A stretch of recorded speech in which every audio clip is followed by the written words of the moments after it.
கவி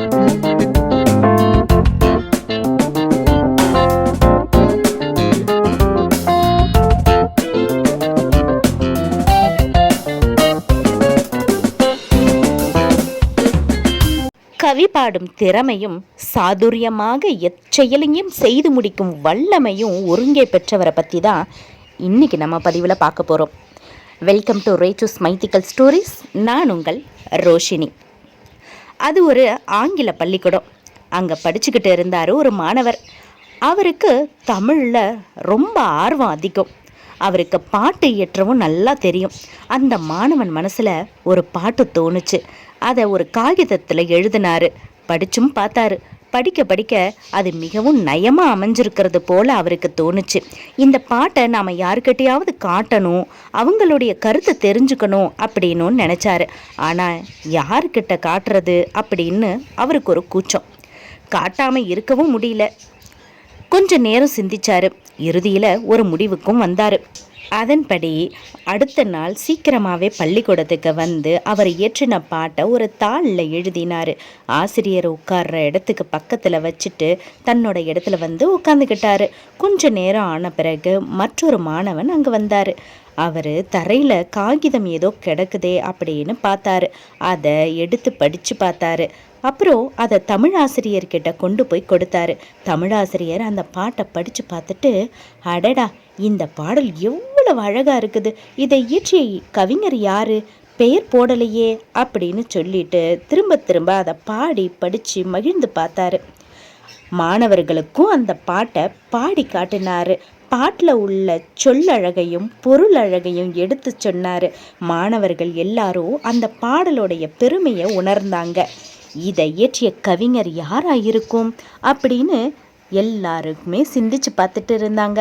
ஆனால் அதை இயற்றிய கவிஞர் அதே வகுப்பில் அவர்களுக்கு மத்தியில் தான் இருக்காரு அப்படிங்கிறது அவங்களுக்கு அப்போ தெரியலை. இப்படி ஒரு காலத்தில் பெயர் தெரியாத கவிஞனாக இருந்தார் அந்த மாணவர்.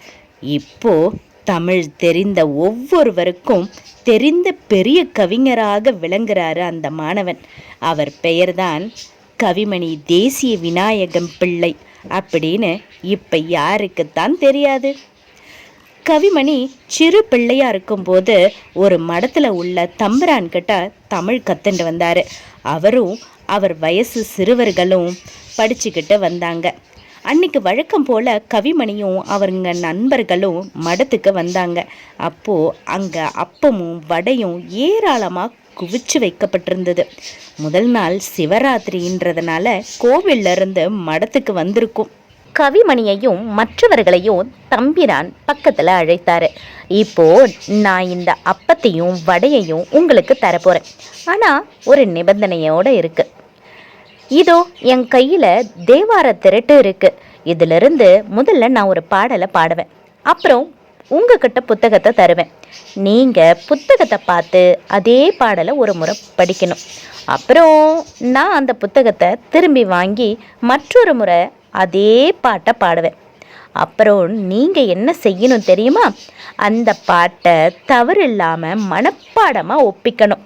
சரியாக சொல்கிறவங்களுக்கு பாட்டு ஒன்றுக்கு ஒரு அப்போ அல்லது ஒரு வடை வீதம் தருவேன். எங்க பார்க்கலாம் அப்படின்னு சொன்னார். எல்லாரும் சரின்னு சொல்லி தலையாட்டுனாங்க. போட்டி ஆரம்பமாச்சு. அப்பமும் வடையும் ஒவ்வொன்றா கவிமணிக்கிட்ட சரணடைஞ்சுது. கொஞ்ச நேரத்தில் மொத்தமாக இருந்த அப்பம் வடைகள் 3/4 பங்குக்கு மேலே கவிமணிக்கிட்ட வந்து சேர்ந்துடுச்சு. ஆனால் கவிமணி போட்டியில் பரிசாக கிடைச்ச அந்த வடைகளையும் அப்பங்களையும் அவர் ஒருத்தராகவே சாப்பிடாம எல்லாருக்கும் பகிர்ந்து கொடுத்து தாமும் அவங்களோட சேர்ந்து சாப்பிட்டு சந்தோஷப்பட்டார். கவிமணி வீட்டுக்கு அடுத்து பக்கத்து வீட்டில் ஒரு நண்பர் இருந்தார்.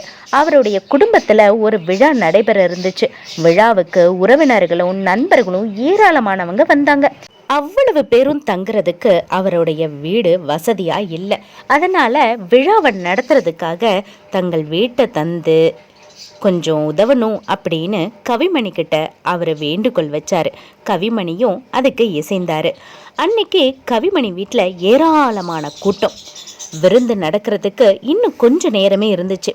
அப்போது வெளியிலிருந்து ஒரு ஆள் வீட்டுக்குள்ளே ஓடி வந்தார். கவிமணியை நெருங்கி அவர் காதுக்குள்ளே, உங்கள் பெயருக்கு ஒரு தந்தி வந்திருக்குது அப்படின்னு மெதுவாக சொன்னார். கவிமணி எழுந்து வந்தார். வாசலில் நின்று தந்தி சேவகனை அழைச்சி கொண்டு வெளியில் வந்தார். அவங்கிட்ட இருந்த தந்தியை கையில் வாங்கினாரு. ஆனால் உடனே அதை அவர் பிரித்து பார்க்கல. பேசாமல் தம்முடைய சட்டை பைக்குள்ளே வச்சுக்கிட்டு உள்ளே போயிட்டாரு. இந்த காலத்தில் நாம் எடுத்ததுக்கெல்லாம் தந்தி கொடுக்குறோம். பிறந்த நாள் வாழ்த்து, திருமண வாழ்த்து, பரீட்சையில் வெற்றி பெற்றதுக்கு வாழ்த்து, அப்பப்பா இப்படி எத்தனையோ விதமான வாழ்த்து தந்திகளை அனுப்புகிறோம்.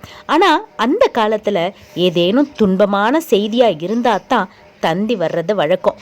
அதனால் தந்தினாலே எல்லாருக்கும் ஒரு பயம்தான். அப்படி இருக்கும்போது தந்தியை வாங்கினதோ உடனே பரபரப்போட பிரித்து பார்த்துருக்க வேண்டாமோ? ஆனால் பார்க்கல நம்ம கவிமணி. ஏன்னா இதில் ஏதேனும் துன்ப செய்தி இருக்கலாம். அது எப்படிப்பட்டதாக இருக்குமோ? அதை படித்து நிச்சயம் நமக்கு கலக்கம் ஏற்படும். மற்றவர்களும் செய்தியை தெரிஞ்சுக்குவாங்க. மகிழ்ச்சியோடு எல்லாரும் சாப்பிட போகிறாங்க. இப்போ இந்த தந்தியை சொன்னால் எல்லாரும் வருந்துவாங்க, விழாவும் அமங்கலமாக முடிஞ்சிரும் அப்படின்னு நினச்சிட்டு தந்தியை பிரிக்காமல் வச்சுக்கிட்டு இருந்தார். தந்தியில் என்ன இருக்குமோ ஏது இருக்குமோன்னு உள்ளூர அவர் கவலைப்பட்டுக்கிட்டு இருந்தார். ஆனாலும் வெளியில் காட்டிக்கல.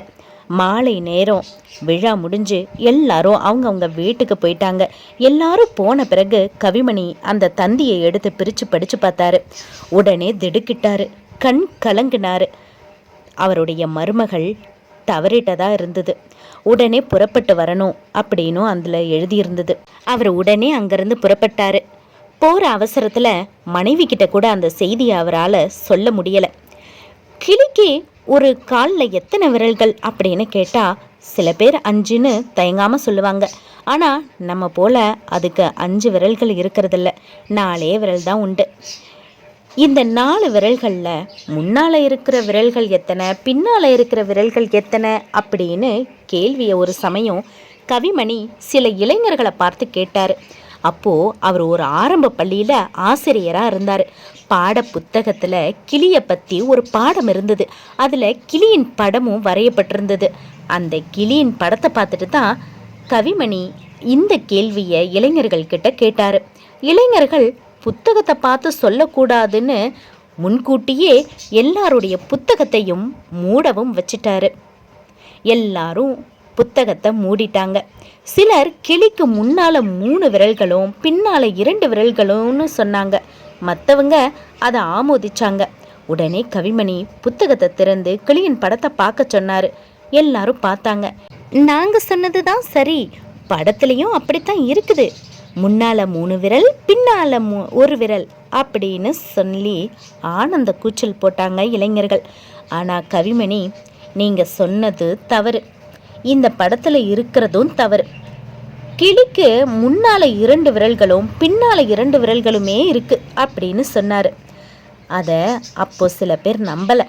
ஆனால் கிளியை நேரில் பார்த்த பிறகு தான் ஆமாம் அவர் சொன்னது சரிதான் அப்படின்னு அவங்க ஒத்துக்கிட்டாங்க. இப்படி கவி பாடும் திறமையும் சாதுரியமான எச்செயலும் செய்து முடிக்கும் வல்லமையும் ஒருங்கே பெற்றவர் தான் நம்ம கவிமணி. நன்றி, வணக்கம்.